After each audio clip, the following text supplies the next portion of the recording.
Excuse me ma'am, आपको कहीं जाना है? मैं आपके लिए दूसरी टैक्सी मंगवा देता हूँ, ये किसी और गेस्ट के लिए है। नहीं, मेरा जाना बहुत अर्जेंट है, अंदर किसी का खून हुआ। क्या खून? मैम सुनिए ma'am, excuse me ma'am, ma'am. Excuse me, तुमने मेरी वाइफ को देखा नहीं? सर एक मैडम अभी यहाँ आई थी, वो टैक्सी लेके अभी यहाँ से निकल गई है। कहाँ चली गई? मुझे नहीं पता, आई डोंट नो, पर कुछ अजीब सा बिहेव कर रही थी। क्या कह रही थी? सर वो बोल रही थी अंदर किसी का खून हो गया है। सर किसका खून हो गया सर? लिसन टू मी,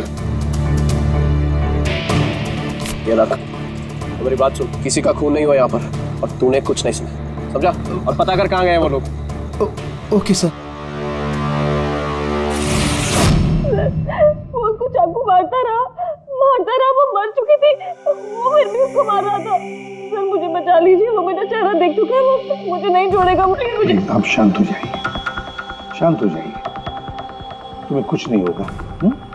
हम लोग हैं ना यहाँ पर। एक बात बताइए, क्या खूनी ने तुम्हें देख लिया है?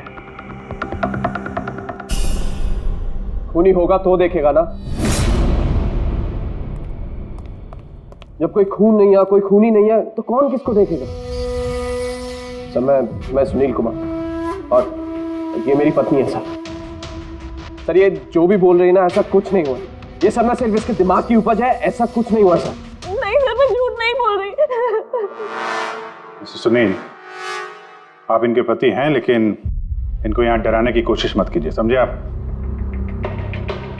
और हम ये कैसे मान लें कि ये जो कह रही है वो सच नहीं है और जो तुम बोल रहे हो वो सही है? सर वो इसलिए क्योंकि ये बीमार है, इसको स्लीप पैरालिसिस है सर। स्लीप पैरालिसिस यानी नींद का लकवा? नींद का लकवा? ये क्या है? नींद में कुछ देर के लिए आदमी की बॉडी पूरी तरह जड़ हो जाती है, सुन्न हो जाती है। ऐसे में तरह तरह का भ्रम होना, और पेशेंट को ये सब सच लगता है, लेकिन वो चाह कर भी रिएक्ट नहीं कर पाता क्योंकि उसकी बॉडी उस समय पूरी तरह पैरालाइज्ड होती है। इसे स्लीप पैरालिसिस कहते हैं, नींद का लकवा। Is it okay? Exactly sir, हमारी शादी को 6 साल हो गए, और इन 6 सालों के दौरान हर दूसरी तीसरी रात को इसको ये अटैक आता है सर, और इस बार भी यही हुआ है, और कुछ नहीं हुआ सर। हाँ सर, मानती मुझे ये बीमारी है। जब भी मेरा माइग्रेन का दर्द बढ़ जाता है तो मुझे चक्कर आने लगते हैं और आंखों के सामने सब कुछ धुंधला दिखाई देता है। लेकिन सर ऐसे मैं सोने की कोशिश करती हूँ बस।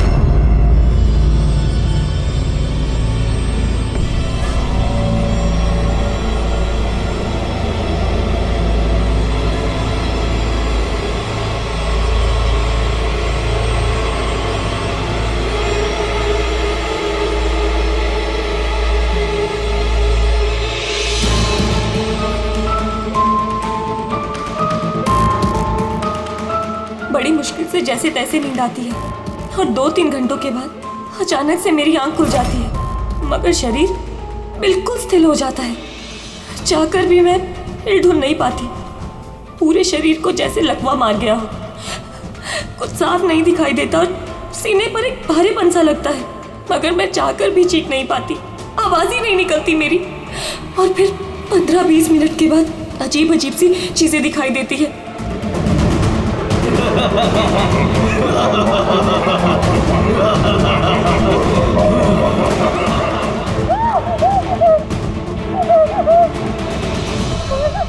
आ गया, वो मुझे मार देगा, वो आ गया।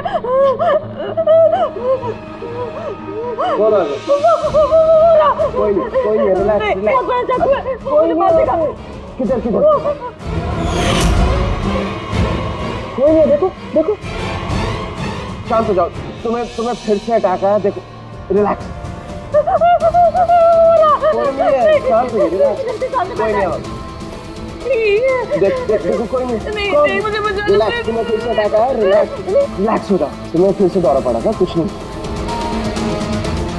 मतलब जो कुछ भी आपको दिखाई देता है वो सब भ्रम है, कोई सच्चाई नहीं है। हाँ, हर बार सच नहीं होता था, लेकिन इस बार सच हुआ।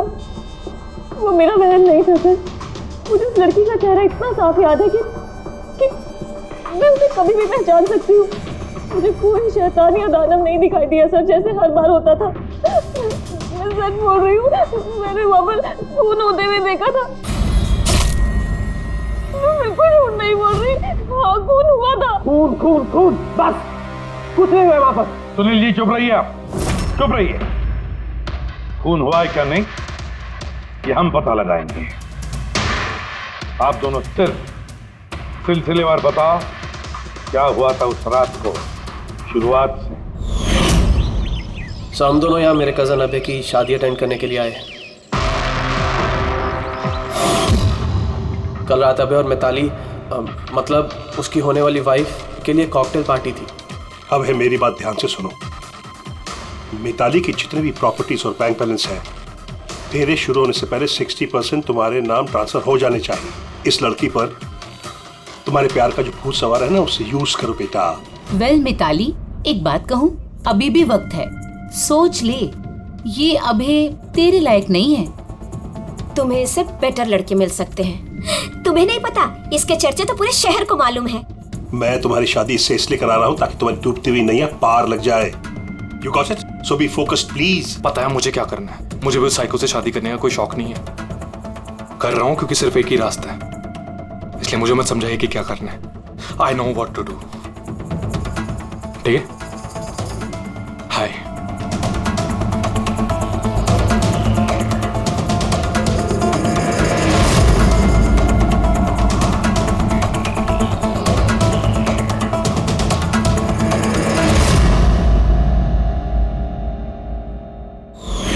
फिर पार्टी के शोरगुल में मेरा माइग्रेन का दर्द इतना बढ़ गया कि मुझसे वहां रुका ही नहीं गया।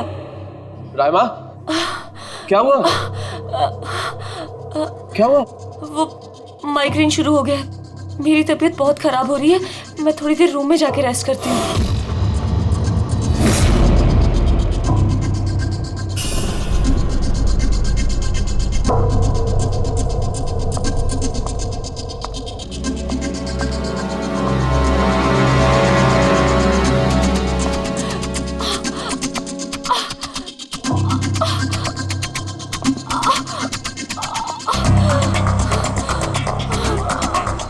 मैं फिर इतनी ज्यादा तकलीफ में थी कि मैंने नोटिस ही नहीं किया कि कमरा मेरा भी है या नहीं।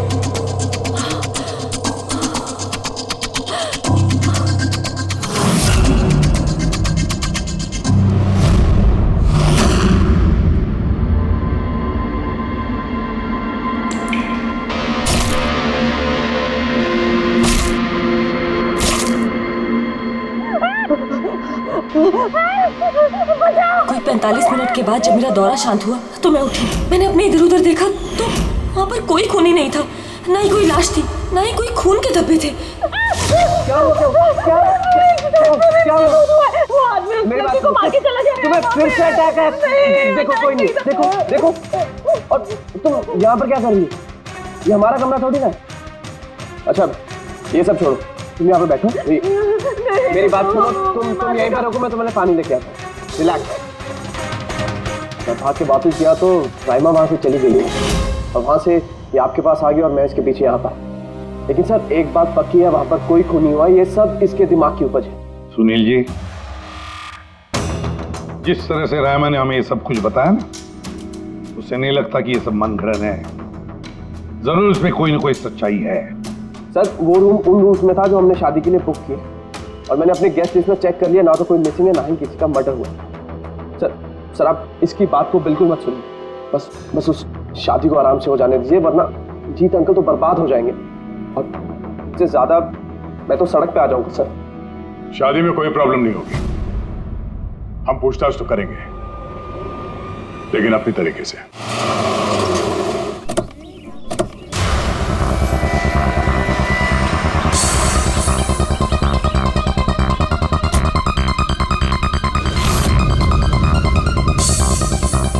Welcome sir. Welcome ma'am. ये रिसेप्शन डेस्क का किस तरफ है? आप सीधा जाइए, then take a right turn. Thank you so much. जी हाँ, वो बिजनेस ट्रिप पे आया हूँ। ओके सर, यहाँ साइन कीजिए सर। बस थोड़ा रूम का व्यू अच्छा होना चाहिए। Sure sir, enjoy your day. Thank you. Welcome sir, welcome ma'am, how can I help you? हाँ वो वो हम लोग अभय के वेडिंग के लिए आए थे, तो चेक इन करना था रूम में। ओके सर, आप अपनी डिटेल्स दे दीजिए, मैं आपको रूम की देती हूँ। Oh sure. बेबी तुमने इन्हें बताया नहीं? हाँ?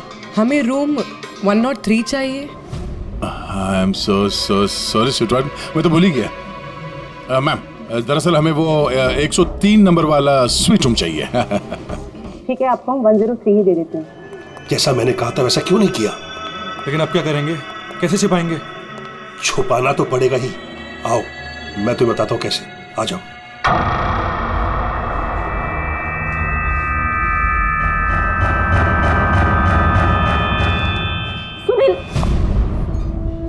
सब कुछ इसी के कारण हुआ। किसी को पता चल गया ना तो पता नहीं क्या होगा। कहाँ थे तुम? चलो मुझे कुछ बात करनी है, आओ।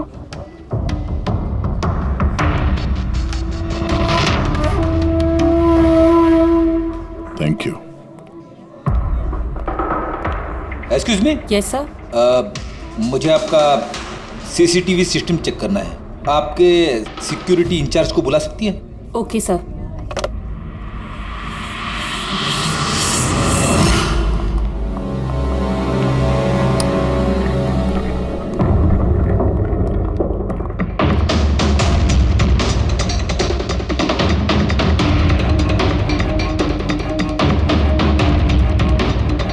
ठीक है, थैंक यू।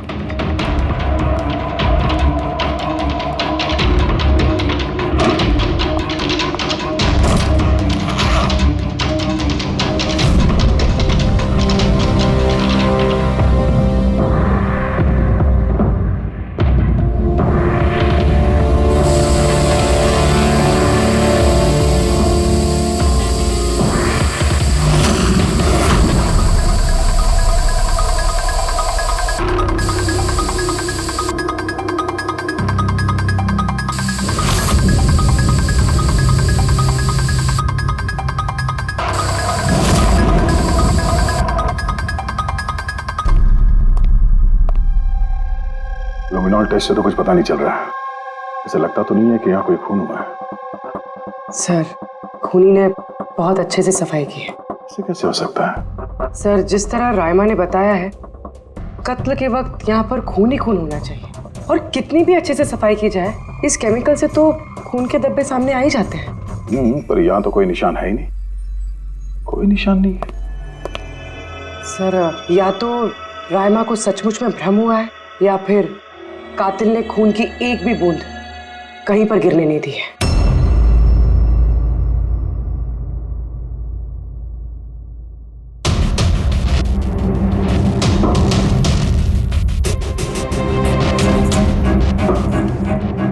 मुझे लगता तुम सही कह रही थी। कातिल ने खून की एक भी बूंद गिरने नहीं दी। ये देखो, खून की एक भी बूंद जमीन पे या दीवार पे कहीं भी नहीं गिरी है, क्योंकि कातिल ने पूरे कमरे को प्लास्टिक के शीट से कवर कर दिया था। सर मतलब रायमा ये सब कुछ प्लास्टिक के उस तरफ से देख रही थी, इसलिए उसे सब कुछ धुंधला धुंधला नजर आ रहा था। हाँ, ये प्लास्टिक शीट्स जहाँ पे जुड़ते हैं शायद एक गैप रह गया होगा, और उसी गैप में से इस लड़की की शक्ल दिख गई होगी उसे। न लाश मिली है, न फिंगरप्रिंट्स, और ना ही कोई खून। लगता है इस केस में हमें फॉरेंसिक से कोई मदद मिलने वाली नहीं है। ये पता लगाना आसान नहीं है कि खून किसका हुआ है, किया किसने, और वो लाश गई तो गई कहाँ? अरे नहीं, वो प्रॉब्लम तो दूर हो गई। एक्चुअली अपना सॉफ्टवेयर करप्ट हो गया था, इसलिए जितनी भी रिकॉर्डिंग हुई थी सब डिलीट हो गई। परसों भी जो रिकॉर्ड किया गया था, परसों से लेकर आज तक का जो रिकॉर्ड है सारे डिलीट है। डिलीट हो गया। पिछले 24 घंटे का सारा फुटेज उड़ गया है। खून होने का टाइम रायमा जी ने जो बोला, तब से लेके 24 घंटे तक होटल के अंदर क्या क्या हुआ इसका कुछ पता नहीं है। कमाल है, पहले कमरे को प्लास्टिक से ढक दिया, अब ये सीसीटीवी फुटेज। बस शातिर अपराधी है। एक मिनट, तुमने कहा होटल के अंदर का कुछ पता नहीं, और बाहर का? होटल के बाहर सीसीटीवी फुटेज होगा ना? है ना sir, main gate, garden, parking lawn और होटल के पीछे।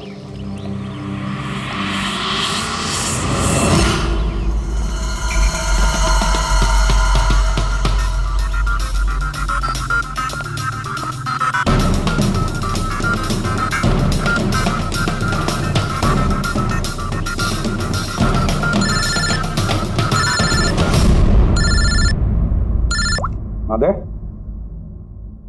क्या रायमा ने जो देखा वो उसका भ्रम नहीं बल्कि सच्चाई है? किसी का खून हुआ? माय गॉड, कोई कुछ भी नहीं। अच्छा ठीक है, मुझे इन्फॉर्म करते रहना। क्या हुआ बॉस, कुछ मिला क्या? बड़ा शातिर है खूनी, बड़ा शातिर है। कोई सबूत नहीं छोड़ा है उसने, कोई भी सबूत नहीं छोड़ा तेरे लिए। ऐसा कैसे हो सकता है यार? लेकिन ऐसे हुआ है सालुंके, ऐसे हुआ है। रायमा की जान को बहुत बड़ा खतरा है। क्या बोल रहे हो, कुछ समझाओ भी। यार हमारे लोगों को वहां पर कोई पुख्ता सबूत नहीं मिला, लेकिन सारी बातें ऐसे दिखाती है कि वहां पर किसी का खून हुआ है। और देख, एक बात याद रख, रायमा चश्मदीद गवाह है, उसने खून होते हुए देखा है और खूनी आसपास ही है, तो रायमा की जान को जरूर खतरा है। और उसका फुटेज? सर वो भी उड़ गया। नहीं, वो उड़ा नहीं है, वो सही सलामत है। अंदर और बाहर के सीसीटीवी कैमरे का केबल कनेक्शन अलग अलग है, इसीलिए वो बच गया। बच गया मतलब फुटेज मिल सकता है? हाँ बिल्कुल, मेरे पास है ना। ये रहा बाहर के कैमरे का फुटेज।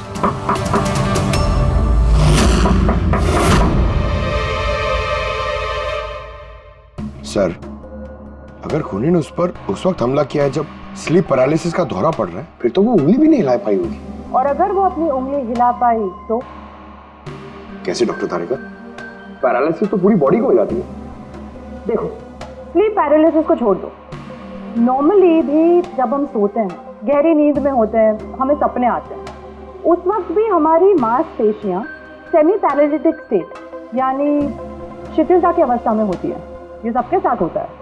लेकिन बॉस, ऐसे में भी हमारे पेट की, छाती की और गले की मांसपेशियां सबसे ज्यादा शिथिल होती हैं। स्लीप पैरालिसिस में भी ऐसा ही होता है। और ऐसे में जिस व्यक्ति को स्लीप पैरालिसिस की बीमारी है, अगर वो अपने हाथों की उंगलियों पर कंसंट्रेट करे, इन उंगलियों पर ध्यान केंद्रित करे और इन्हें हिलाने की कोशिश करे, मुट्ठी को बंद करे और खोले, तो ये पैरालिसिस स्लीप को भी तोड़ा जा सकता है। यार मान ले सालुंके कि रायमा ने अपनी स्लीप पैरालिसिस तोड़ दी, लेकिन वो तोड़ने में उसे जितना भी वक्त लग रहा, उतने वक्त में अगर उस पर हमला हो गया तो ऐसी कोई चीज चाहिए सालुंके, ऐसी कोई बात जिससे वो दूसरों को बता सके कि उस पर हमला हो रहा है, वो कह सके कि मुझे बचाओ, मुझे बचाओ। है ऐसी चीज भी। एक रुक तारिका, बॉस ये है अलार्म। रायमा जब अपनी उंगलियों की प्रैक्टिस कर रही होगी अपनी स्लीप पैरालिसिस को तोड़ने के लिए, और जब वो इसको तोड़ लेगी अपने निश्चित समय से भी पहले, तो उसे करना सिर्फ ये है कि इस अलार्म को दबाना है, और ये अलार्म बजने लगेगा। और ये अलार्म दया, पूर्वी और अभिजीत तीनों के मोबाइल फोन से कनेक्टेड है, पता चल जाएगा। और वो लोग उसके पास पहुंच जाएंगे और खूनी को पकड़ लेंगे। सर, के अलार्म से खतरा टल सकता है, पर खत्म नहीं होता। खतरा तो तब खत्म होगा जब हम खूनी तक पहले पहुंचेंगे। हम खूनी तक पहले पहुंचेंगे। अब ये अभय का रूम नहीं है? अभय? कौन, वो जिसकी शादी होने वाली है? यस ऑफ कोर्स, उसकी शादी मुझसे होने वाली है। ओहो, और आपको आपके फियांसे का कमरा नहीं पता है? वैसे ये मेरा कमरा है और रिसोर्ट के सारे कमरे शादी वालों ने बुक नहीं किए हैं, और भी लोग रहते हैं यहाँ पे। कॉन्ग्रेचुलेशन। हेलो, कहाँ हो तुम? और ये तो मुझे अभी बता रहे हो? सीरियसली? लोग जो भी करना है जल्दी करो, मेरे पास ज्यादा वक्त नहीं है। और हाँ, मुझे शादी में ना किसी भी तरह की कोई प्रॉब्लम नहीं चाहिए, ठीक है?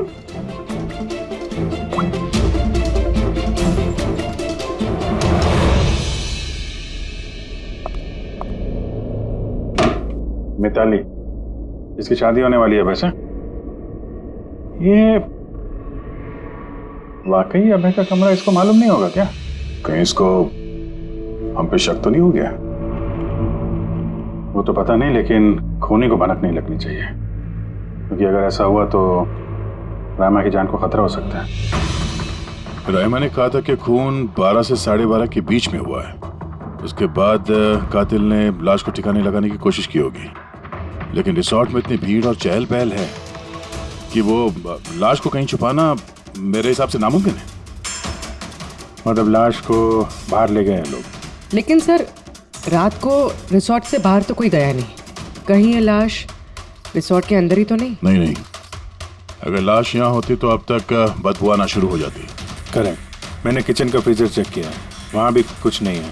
वही एक जगह जहाँ पे लाश छुपाई जा सकती थी। वैसे भी यहाँ शादियों की पार्टी और लेट नाइट पार्टी की वजह से ऐसी जगह पे हमेशा कम से कम 30 लोग तो होते ही हैं। खूनी लाश को वहाँ पे छुपाने की गलती नहीं करेगा। सर, कहीं खूनी ने 2 तारीख को लाश के साथ चेकआउट तो नहीं कर लिया? मिस्टर पारितोष, आपके कहने पे मैं ऑलरेडी 3 बार रिकॉर्ड्स चेक कर चुकी हूँ। कोई मिसलीला थी ही नहीं। आपको जरूर कोई गलतफहमी हुई है, वो जरूर कहीं और रुकी होंगी। अब प्लीज कहीं और जाकर चेक कीजिए। मैडम, मैं चेक कर सकता होता तो मैं आपसे रिक्वेस्ट क्यों करता? लीना मेरी दोस्त है और उसका नंबर खो गया मुझसे, मैं क्या करूँ? देखिए मैम, मेरा उससे बात करना बहुत जरूरी है। आप समझ रही हैं ना? सर, आप समझ नहीं रहे हैं। किसी एक की डिटेल दूसरे को देना हमारे नियम के खिलाफ है। फिर भी मैं आपकी मदद कर देती, लेकिन मेरे पास उनकी डिटेल्स है ही नहीं सर।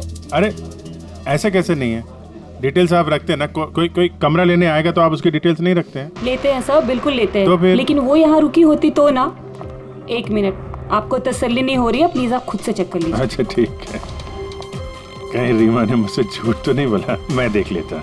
मैम आप एक काम करेंगी, आप हाउस कीपिंग से किसी को बुला के लाइए। मेरा रूम इतना गंदा है, सुबह से मैं कितनी बार कॉल कर चुका हूँ, कोई आने को तैयार नहीं है। ऐसे कैसे हो सकता है? ओके। नहीं फोन पे, अरे फोन तो मैं 50 बार कर चुका हूँ। आप प्लीज किसी को भेजिए ना प्लीज। ठीक है सर, मैं बुला के लाती हूँ। Thank you ma'am.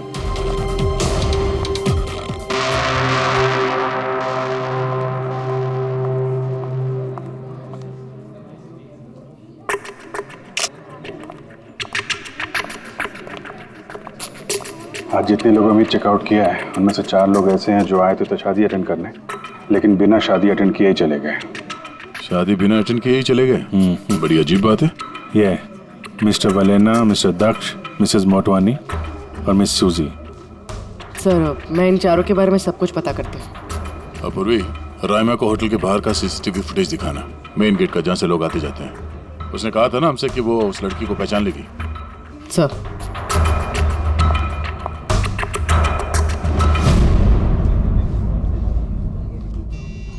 मतलब रायमा ने जो कहा वो सच है क्या? मिस्टर सुनील, आप किस बात से ज्यादा परेशान हैं? यहाँ पे खून हुआ है उससे या फिर रायमा ने देख लिया उससे? ये सब इन्वेस्टिगेशन तुम हम पर छोड़ दो। शादी का मजा लो। क्या कब बदल जाए यहाँ पे कोई कुछ कह नहीं सकता है।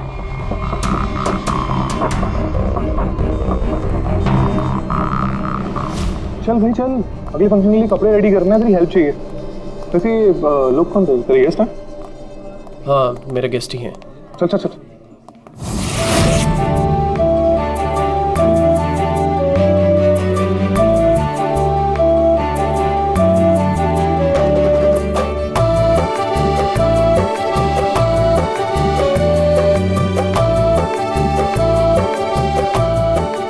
तेरा तो गेम ओवर हो गया भाई।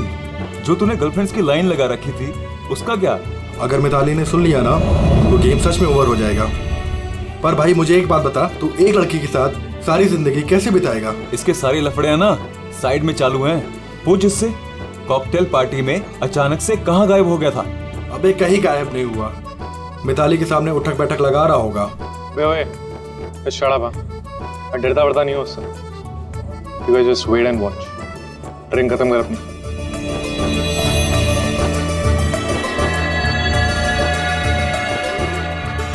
इसका मतलब कत्ल वाली रात अबे पार्टी में नहीं था।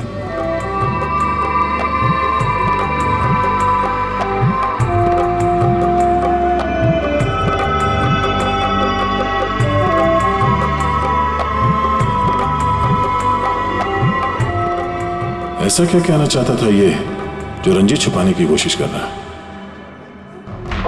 सर, मैडम अभी ठीक है ना? और उस दिन जो मर्डर के बारे में बोल रही थी वो गलतफहमी अभी दूर हो चुकी है ना मैम की? मेरी बात सुन, जो उसको गलतफहमी हुई थी ना वो दूर हो चुकी है। तू भी भूल जा। चल अभी। ओके।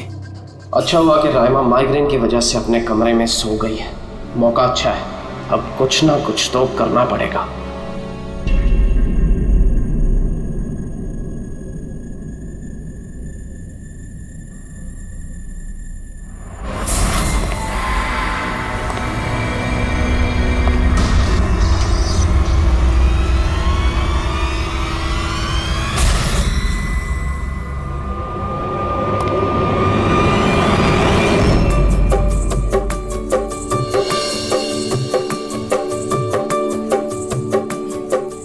अरे वाह, कितनी अच्छी मेहंदी लगाई है तुमने, दिखाओ। बहुत अच्छी लग रही है। Thank you. All thanks to Aliya. Mitali, sweetheart, मुझे तुमसे कुछ बात करनी है। Excuse me. एक सेकेंड। मिताली और अभय की जोड़ी कितनी अच्छी है ना। Perfect couple. Perfect couple. हाँ, अभय दिल पे आशिक है और ये सन की साइको। बिल्कुल एक दूसरे के लिए ही बने हैं।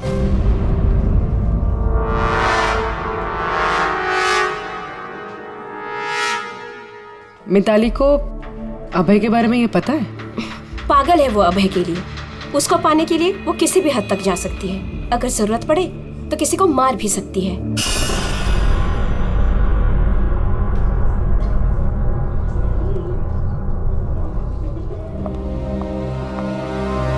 हो गई बात?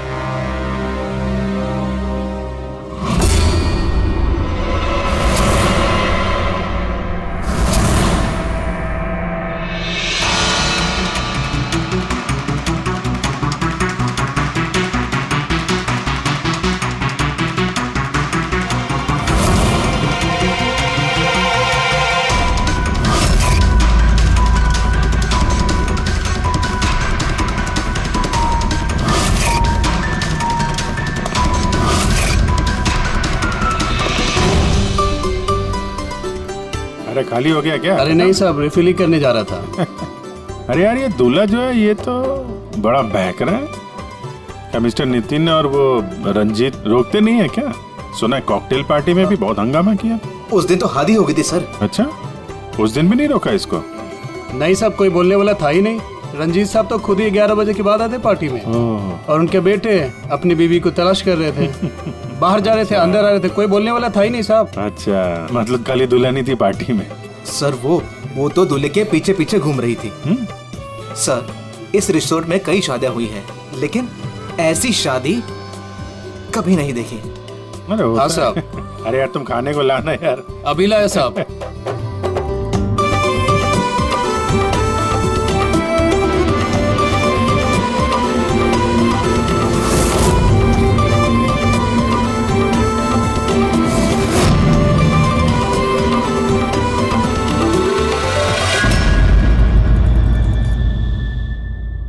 राइमा, ये देखो, ये तुम्हारी मदद के लिए अलार्म है। जैसे तुम इस बटन को दबाओगी, दया, पूर्वी और अभिजीत के पास जो फोन है उस पर अलार्म बजेगा और वो लोग तुरंत तुम्हारी मदद के लिए वहां पहुंच जाएंगे। जी।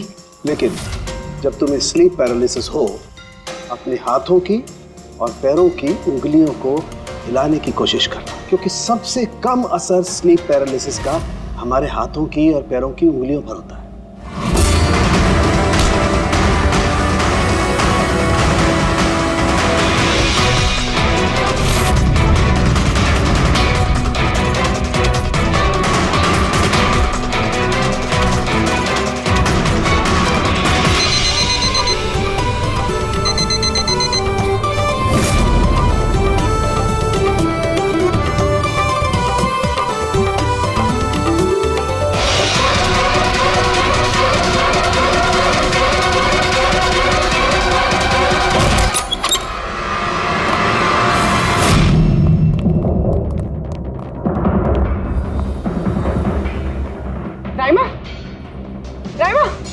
सर बेहोश है। राइमा, राइमा, राइमा होश में आओ।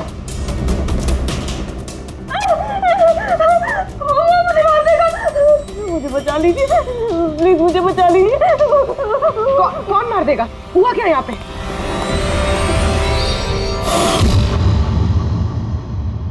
क्यों मिस्टर सुनील, क्या कहना है आप?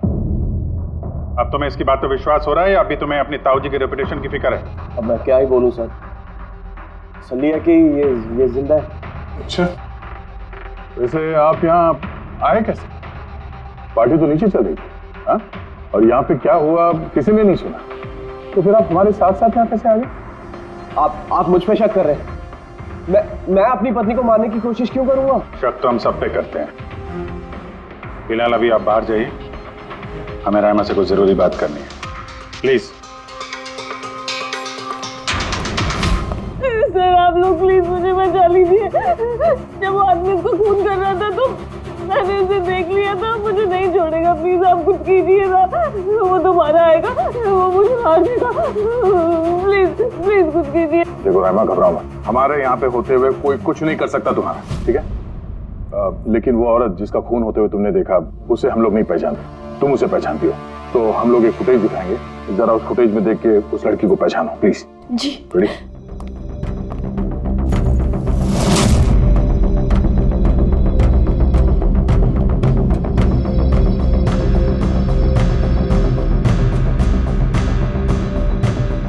सर यही लड़की थी, वो इसी का खून हुआ था, पक्का ये वही लड़की थी।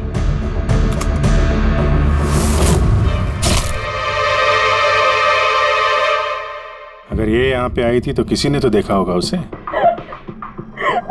मुझे मारेगा। अगर वो लड़की यहाँ पे आई थी तो किसी न किसी से तो मिली होगी ना। लगता है ब्यूरो जाने का वक्त आ गया। वो 4 लोग जो शादी अटेंड करने आए थे और अटेंड किए बिना ही चले गए, जरा उनसे भी पूछताछ कर लेते हैं। सर मिस्टर वलेना, ये अभय का मैनेजर, ये जरूरी काम छोड़कर आया था शादी अटेंड करने के लिए, लेकिन बीच में ही वापस चले गए। एक तो इन्हें रिसोर्ट की कार ने एयरपोर्ट छोड़ा, दूसरा इनके पास एक छोटा सूटकेस था जिसमें 5.5 फीट की लाश तो नहीं आ सकती थी। दूसरा सर, ये मिसेस मोटवानी और ये मिस सूजी मिताली की लीगल टीम से हैं सर। इन्हें भी किसी ज़रूरी काम से शादी के बीच में जाना पड़ा। ये भी रिसोर्ट की कार में ही गई हैं। एक सूटकेस था और बाकी इनका अपना अपना बैग, और इसमें भी 5 फीट 6 इंच की लाश तो नहीं आ सकती। और ये लोग वापस शादी अटेंड करने आ भी रहे हैं सर। ये चौथे का दिखाना सर।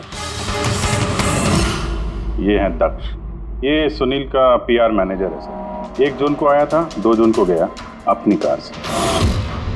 1 मिनट पंकज, जरा इस मिस्टर दक्ष का शादी में आने वाला फुटेज दिखा।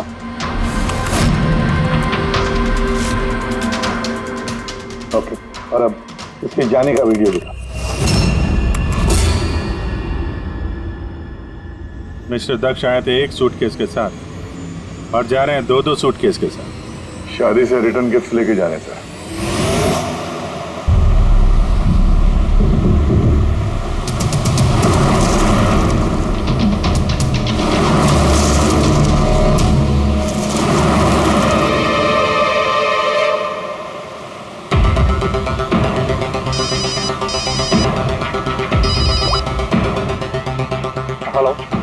अभय के शादी से जो सूटकेस लाया था वो कहाँ छुपाया है?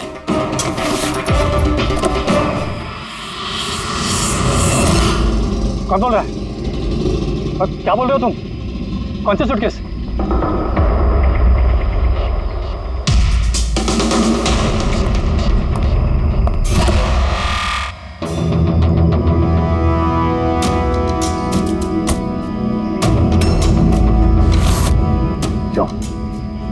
सूटकेस के बारे में तुम यहीं बताओगे या कहीं और अच्छे से खातिरदारी करे तुम्हारी? क्यों?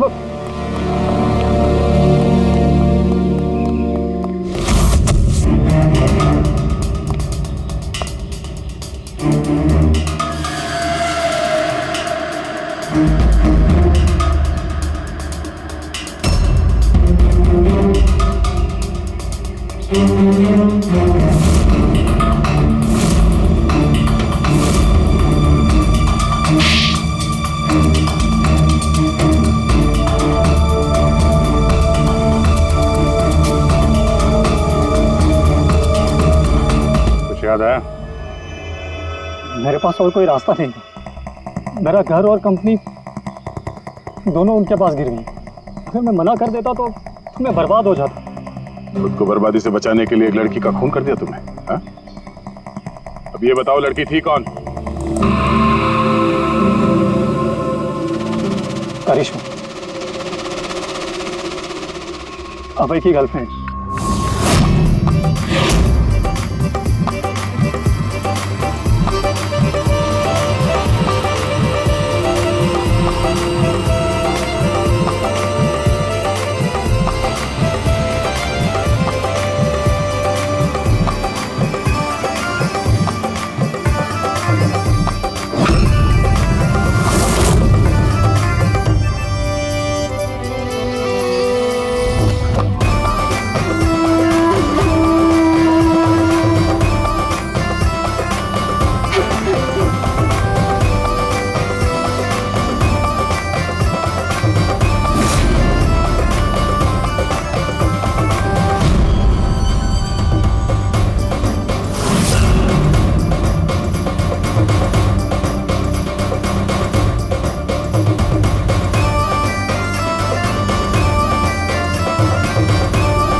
शादी मुबारक हो मिस्टर अभय।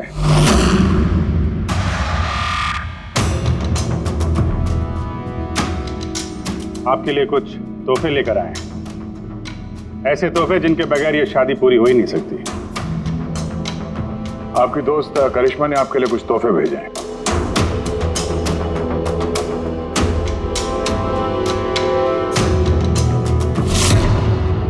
करिश्मा, याद आया?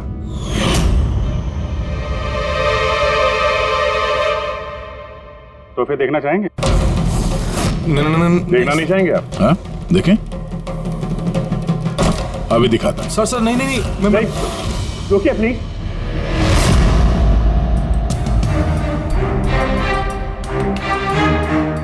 क्या हुआ मिस्टर रंजीत? प्लीज प्लीज ये सूटकेस मत खोलिए। क्यों? क्यों नहीं खोली? हैं? क्योंकि तुम्हें डर है कि इस सूटकेस के अंदर करिश्मा की लाश ना निकले।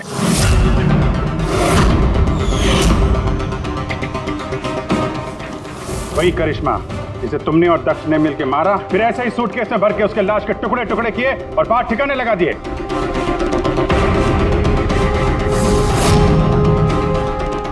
डैड, ये क्या बोल रहे हैं? ये सच है क्या? हाँ बेटा, ये सच है। मैं क्या करता? मुझे ये शादी किसी भी कीमत पर करानी थी, क्योंकि अगर ये शादी नहीं होती तो हम लोग सड़क पर आ जाते, बर्बाद हो जाते। ये करिश्मा ये शादी को तोड़ने में तुली हुई थी। अपना मुंह बंद करने के लिए उसने मुझसे 5 करोड़ रुपए मांगे। सच में अगर मेरे पास होते तो मैं दे भी देता, लेकिन नहीं थे मेरे पास। फिर उस दिन वो अचानक ही हाथ धमकी, मुझे कुछ नहीं सूझा और मैंने किसी बहाने से उसे रात तक रुकने को कहा। फिर मैंने इसका प्लान बनाया। फिर मैंने दक्ष को इस प्लान में शामिल किया, क्योंकि मुझे पता था कि दक्ष मुझे ना नहीं कर सकता। वो इंच इंच मेरे कर्जे में डूबा हुआ है।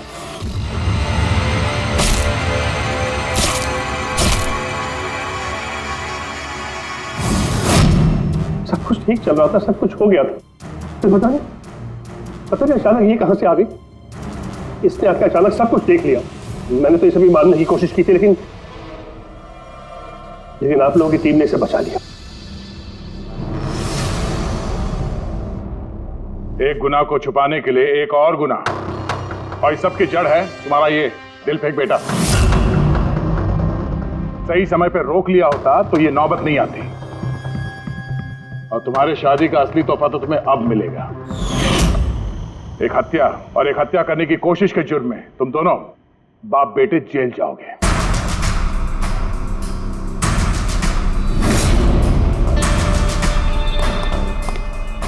Thank you.